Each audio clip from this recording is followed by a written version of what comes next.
Mga kasmart, kung pagod ka na sa ingay ng syudad, sa traffic, sa stress ng araw-araw na buhay, minsan may isang tanong na pumapasok sa isip natin.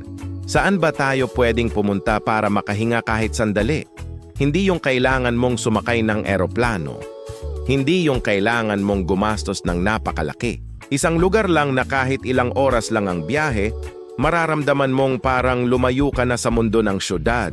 At ngayong araw pupunta tayo sa isang lugar sa Bulacan na unti-unting sumisikat sa mga riders, campers, at mga taong mahilig sa road trip. Ito ang Doña Remedios Trinidad o mas kilala sa tawag na DRT. Maraming nagsasabi na kapag nakarating ka dito, parang ibang mundo na ang pakiramdam. Mas sariwa ang hangin, mas tahimik ang paligid, at mas malapit ka sa kalikasan. Pero ang tanong, sulit ba talaga ang pagpunta dito? Samahan niyo ako ngayon para makita natin kung bakit dinadayo ng napakaraming tao ang lugar na ito. Maaga kaming bumiyahe papunta sa DRT. Kapag road trip ang usapan, isa sa pinakamagandang bahagi ng experience ay ang mismong biyahe. Habang papalayo kami sa syudad, mapapansin mo agad na nagbabago ang paligid. Mula sa matataas na gusali at maraming sasakyan, unti-unti itong napapalitan ng mas maraming puno. Mas nagiging presko ang hangin. Mas nagiging tahimik ang kapaligiran. Habang papalapit kami sa DRT, mas nagiging maganda ang tanawin sa paligid. Makikita mo ang mga bundok sa malayo, mga malalawak na kagubatan, at yung pakiramdam na parang unti-unti kang lumalayo sa stress ng syudad. Ito yung klase ng biyahe na kahit pagod ka sa trabaho buong linggo, parang nawawala ang pagod mo habang nasa daan. Isa sa mga mapapansin mo habang papunta sa DRT ay ang dami ng riders na dumadaan sa kalsadang ito. Hindi na rin ito nakakapagtaka dahil isa ito sa mga paboritong ruta ng mga mahilig sa motor. Mahahaba ang kalsada, maraming kurba, at napapalibutan ng napakagandang tanawin. Habang bumibiyahe ka sa rutang ito, bawat liko ay may bagong view na makikita. Minsan bundok, minsan kagubatan, minsan naman ay malawak na tanawin ng kalikasan. At iyon ang dahilan kung bakit maraming riders ang paulit-ulit na bumabalik dito. Pagdating namin sa DRT, isa sa mga unang mapapansin mo ay ang katahimikan ng lugar. Isa sa mga kilalang spot dito ay yung signage na I love DRT. Ito yung madalas na hinihintuan ng mga bumibisita dito para magpicture. Simple lang ang lugar pero napapalibutan ito ng kalikasan. At minsan, yung mga simpleng lugar na ganito ang mas nagiging espesyal. Kung sanay ka sa ingay ng lungsod, ibang klaseng pakiramdam ito. Dito, hindi mo maririnig ang tuloy-tuloy na busina ng sasakyan. Hindi mo maririnig ang ingay ng trapiko. Ang maririnig mo ay ang hangin sa mga puno, ang huni ng mga ibon, at yung katahimikan na matagal mo nang hindi nararanasan sa lungsod.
Kami guys.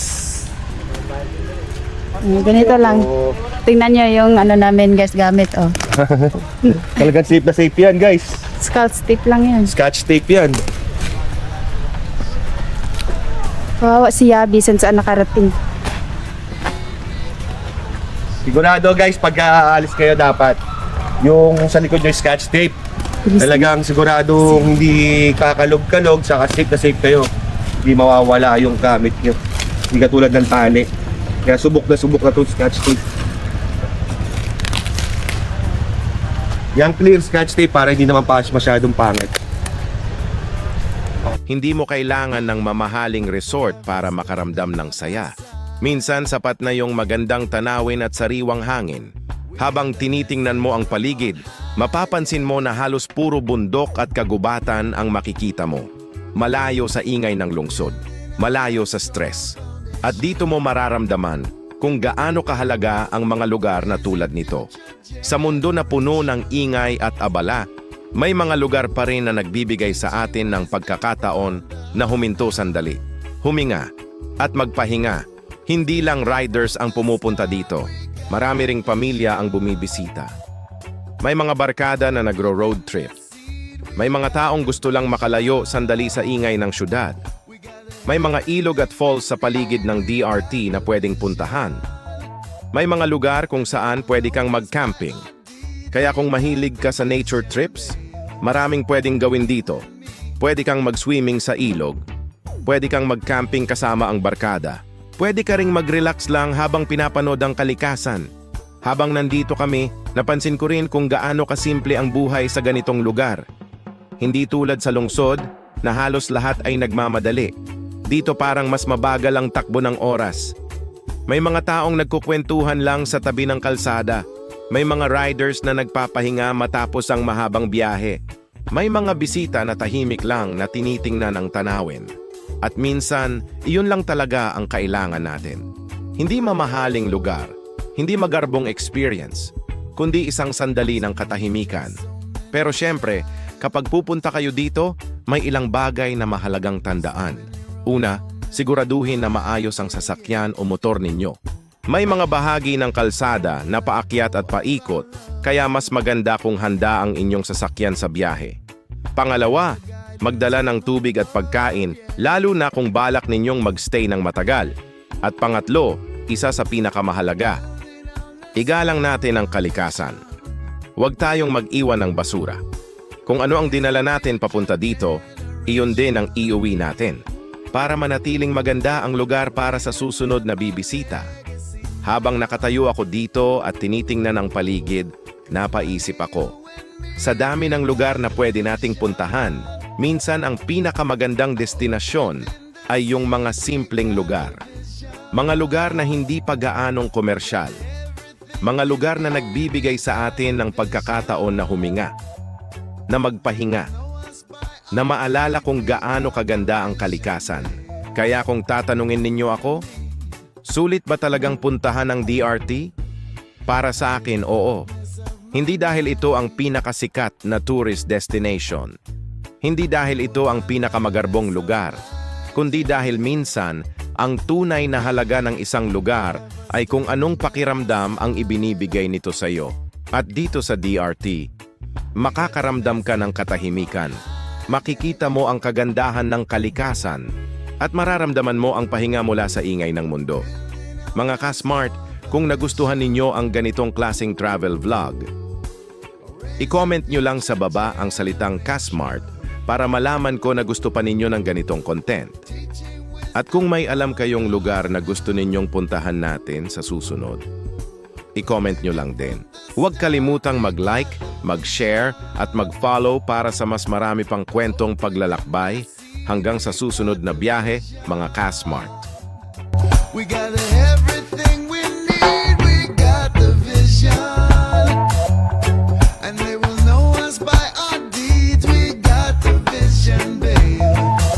Like you and me.